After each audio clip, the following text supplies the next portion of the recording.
Hello అండి, welcome to my channel. ఈరోజు జొన్న రొట్టెకు కావాల్సిన పదార్థాలు ఆనియన్స్, క్యాప్సికమ్, చిల్లీ, ఒక పావు జొన్న పిండి అండి, జీలకర్ర కొద్దిగా, చూడండి, సాల్ట్ టేస్ట్కి సరిపడమైన, కరివేపాకు కొద్దిగా. ముందు వట్టి పిండిని ఇలా ఫ్రెష్ కలుపుకోవాలండి. ఒక గ్లాస్ వాటర్ పడతాయి. నాకైతే ఒక గ్లాస్ వాటర్ మొత్తం పడాయి.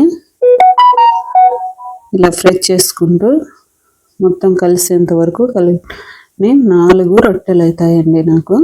చూడండి, ఇప్పుడు ఒక క్లాత్ తీసుకొని చెక్క పైన ఇలా ఫ్రై చేసుకుంటూ చేతికి వాటర్ అద్దుకోవాలి. వీలైనంత పలుసగా ఫ్రై చేసుకుంటూ ఒత్తుకొని, చూడండి, ఇలా ఒత్తుకున్నాం కదా. ఇప్పుడు పెనం పెట్టుకొని వీటెక్కిన తర్వాత ఆయిల్ పూసుకొని రొట్టెను పెనం పైన వేసుకొని మెల్లగా క్లాత్ తీసేసుకోవాలి. చూడండి, ఇప్పుడు రొట్టె. ఇప్పుడు కొద్దిగా ఆయిల్ పోసుకోవాలి.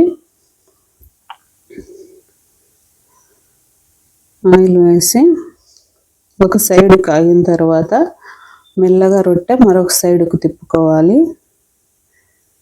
మీడియం మంట పైనే రొట్టె కాచుకోవాలని, లేకపోతే మాడిపోతుంది. ఎంతో టేస్టీ అయిన జొన్న రొట్టె రెడీ అండి. ఇలాంటి పిల్లలకు పెట్టడం వల్ల ఎంతో ఇష్టంగా తింటారు. మీకు నచ్చితే లైక్ చేయండి.